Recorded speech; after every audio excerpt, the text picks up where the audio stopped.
ਬਾਹਰੋਂ ਦੀ ਤਾਂ ਯਾਰ ਐਡਾ ਲੰਬਾ ਸਫ਼ਰ ਸੀਗਾ, ਆਪਾਂ ਪੈਲੀਆਂ ਦੇ ਵਿੱਚੋਂ ਦੀ ਵੜ ਕੇ ਬਾਹਰ ਨਿਕਲ ਜਾਣਾ ਵਾ। ਹਾਂ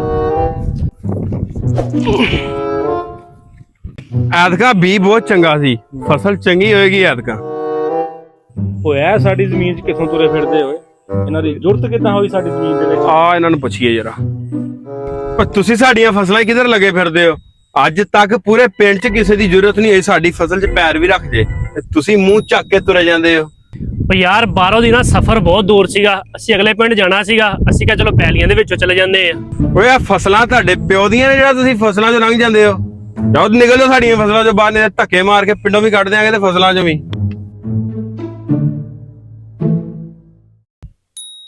ਹੋਰ ਮੁੰਡਿਓ ਰਾਜੀ ਬਾਜੀ ਹੋ? ਹਾਂਜੀ ਸਾਡੇ ਨਾਲ ਅੱਜ ਬਹੁਤ ਧੱਕਾ ਕੀਤਾ ਵਾ। ਓਏ ਉਹ ਚੌਧਰੀ ਹਸ਼ਮਤ ਬੈਠਾ, ਹੁਣ ਦੱਸਦੇ ਆ। ਆਜਾ ਆਜਾ ਆਜਾ। अस्सलाम वालेकुम चौर साहब। ਵਾਲੇਕੁਮ ਸਲਾਮ। ਆਓ ਵੇ ਮੁੰਡਿਓ, ਖੈਰੀ ਆਏ ਆ? खैरी आए हैं जी। साडे नाल अज बड़ा धक्का कीता बंदियां ने, कहने बई भतीजियां ने। की गल होई? ਅਸੀਂ ਆਂਦੇ ਪਏ ਸੀ ਜੀ ਉਧਰੋਂ ਆਪਣੀਆਂ ਫਸਲਾਂ ਚੋਂ, ਤੇ ਅੱਗੇ ਤੁਹਾਡੀਆਂ ਫਸਲਾਂ ਸਟਾਰਟ ਹੋ ਜਾਂਦੀਆਂ। ਅਸੀਂ ਉੱਥੋਂ ਕਿਹਾ ਚਲੋ ਅਸੀਂ ਵਿੱਚੋਂ ਦੀ ਹੋ ਜਾਂਦੇ, ਅਸੀਂ ਅਗਲੇ ਚੱਕ 'ਚ ਜਾਣਾ ਸੀ। ਅੱਛਾ ਤੇ ਸਾਡੇ ਨਾਲ ਉਹਨਾਂ ਨੇ ਬੜਾ ਵਾਅਦਾ ਕੀਤਾ, ਬੜੀਆਂ ਗੱਲਾਂ ਕਹੀਆਂ, ਸਾਨੂੰ ਧੱਕੇ ਵੀ ਮਾਰੇ ਉਹਨਾਂ ਨੇ। ਅੱਛਾ ਸਾਡੇ ਨਾਲ ਬੜਾ ਜ਼ੁਲਮ ਹੋਇਆ, ਸਾਡਾ ਕੁਛ ਕਰੋ। ਹਾਂ ਵੇ ਮੁੰਡਿਓ, ਕਿਹੜੇ ਮੁੰਡੇ ਉਹ ਖੜੇ ਆ ਜੀ ਪਿੱਛੇ। ਉਹ ਮੁੰਡਿਓ ਇੱਧਰ ਆਓ ਓਏ, ਉਹ ਗੱਲ ਸੁਣੋ ਮੇਰੀ। ਐ ਬਈ ਆਵਾਜ਼ ਪੈ ਗਈ ਹੈ ਚਾਚੇ ਦੀ, ਲੱਗਦਾ ਉਹਨਾਂ ਚਾਚੇ ਨੂੰ ਦੱਸ ਦਿੱਤਾ। ਚਲ ਆ ਚਲੀਏ, ਸ਼ਿਕਾਇਤ ਤਾਂ ਪਹੁੰਚ ਗਈ ਚਾਚੇ ਕੋ। ਹਾਂਜੀ ਚਾਚਾ ਜੀ। ਉਹ ਕੀ ਗੱਲ ਆ ਮੁੰਡਿਓ, ਕੀ ਰੌਲਾ ਪਾਇਆ ਇਹਨਾਂ ਮੁੰਡਿਆਂ ਦੇ ਨਾਲ? ਕਹਿੰਦੇ ਸਾਨੂੰ ਲੰਘਣ ਤੋਂ ਰੋਕਿਆ ਇਹਨਾਂ ਨੇ। ਚਾਚਾ ਇਹ ਸਾਡੀਆਂ ਫਸਲਾਂ 'ਚ ਚੋੜੇ ਹੋ ਕੇ ਲੰਘਦੇ ਜਾਂਦੇ ਸੀ, ਸਾਰੀਆਂ ਫਸਲਾਂ ਦਾ ਬੇੜਾ ਗਰਕ ਕਰਤਾ ਇਹਨਾਂ ਨੇ। ਸੱਦੋ ਇਹਨਾਂ ਦੇ ਪੇ ਨੂੰ, ਏਦਾਂ ਨਹੀਂ ਇਹਨਾਂ ਨੇ ਸੂਤ ਆਉਣਾ, ਬਹੁਤੇ ਇਹ ਵਿਗੜ ਗਏ ਹੋਏ ਆ। ਜਾਂ ਮੁੰਡਿਆ ਆਵਾਜ਼ ਮਾਰੋ ਇਹਨਾਂ ਦੇ ਪੇ ਨੂੰ। अस्सलाम वालेकुम जी। वालेकुम सलाम। चौधरी साहब वड्डे चौधरी सादे आ जी। मैं आया। सलाम वालेकुम बड़े वीर। ਵਾਲੇਕੁਮ ਸਲਾਮ। ਬਹਿ ਜਾ ਹਾਜੀ, ਹੋਰ ਸੁਣਾ ਰਾਜੀ ਆ? ठीक है, तुसी सुनाओ। मुंडा दसदा सी कहंदे बुलाया। ਉਹ ਯਾਰ ਬੁਲਾਉਣਾ ਕੀ ਆ, ਮੁੰਡੇ ਦੱਸਦੇ ਆ, ਕਹਿੰਦੇ ਵੀ ਆ ਮੁੰਡਿਆਂ ਆਪਣਿਆਂ ਨੇ ਨਾ ਇਹਨਾਂ ਦੇ ਨਾਲ ਵਾਅਦਾ ਬਹੁਤ ਕੀਤਾ। ਇਹ ਕਦੇ ਉੱਥੋਂ ਦੀ ਨਾ ਡਾਂਡੇ ਨੀੜੇ ਹੋ ਗਏ, ਛਾਟ ਕੱਟ ਰਾਹ। ਉਹ ਆਪਣੇ ਖੇਤਾਂ ਥਾਣੀ ਲੰਘੇ ਤੇ ਇਹਨਾਂ ਨੇ ਉਹਨਾਂ ਨੂੰ ਦਬਕੇ ਦੁਬਕੇ ਮਾਰੇ, ਨਾਲੇ ਧੱਕੇ ਧੁੱਕੇ ਮਾਰੇ। ਤੇ ਉਹ ਮੈਂ ਨਾ ਮੁਨਾਸਬ ਸਮਝਿਆ, ਮੈਂ ਕਿਹਾ ਮੈਂ ਤੈਨੂੰ ਵੀ ਸੱਦਾਂ। ਦੇਖ ਲੈ ਯਾਰਾ ਕਿੱਡੇ ਮਾੜੇ ਵੇਲੇ ਆ ਗਏ, ਕਿੱਦਾਂ ਦੇ ਟਾਈਮ ਸੀ ਉਹ ਆਪਣੇ ਵੱਡਿਆਂ ਦੇ। ਉਹਨਾਂ ਨੇ ਹਲ ਜੋੜੇ ਹੋਣੇ, ਪਿੱਛੋਂ ਰੋਟੀਆਂ ਤੇ ਲੱਸੀਆਂ ਆਉਣੀਆਂ ਘਰਾਂ 'ਚ। ਆਮ ਲੋਕ ਡਾਂਡੇ ਮਿੰਡੇ ਲੰਘਦੇ ਹੁੰਦੇ ਸੀ ਖੇਤਾਂ ਥਾਣੀ, ਡੰਡੀਆਂ ਪਈਆਂ ਹੁੰਦੀਆਂ ਤੇ ਉਹਨਾਂ ਨੂੰ ਲੋਕਾਂ ਨੂੰ ਘੇਰ ਘੇਰ ਕੇ ਰੋਟੀਆਂ ਖਵਾਉਣੀਆਂ।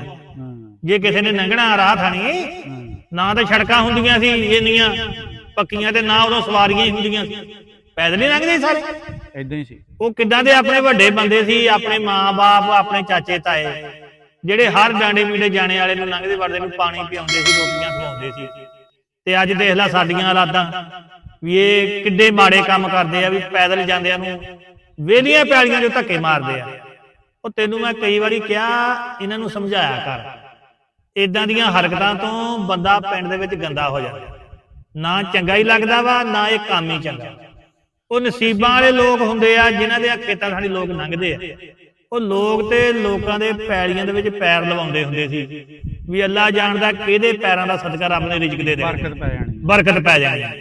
ਤੇ ਤੂੰ ਇਹਨਾਂ ਨੂੰ ਸਮਝਾਇਆ ਕਰ, ਤੂੰ ਆਪ ਸਮਝਦਾਰ ਆ, ਇਹਨਾਂ ਨੂੰ ਏਦਾਂ ਦੀਆਂ ਹਰਕਤਾਂ ਤੋਂ ਉਠਾ।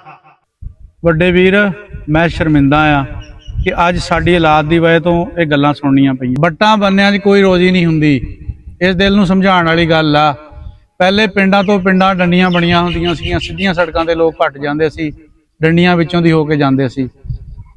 ਤੇ ਗਾਂ ਤੋਂ ਮੈਨੂੰ ਇਹ ਸ਼ਿਕਾਇਤ ਨਾ ਮਿਲੇ ਕਿ ਖੇਤਾਂ 'ਚੋਂ ਲੰਘਣ ਲੱਗਿਆਂ ਤੁਸੀਂ ਕਿਸੇ ਨਾਲ ਵਾਧਾ ਘਾਟਾ ਕੀਤਾ।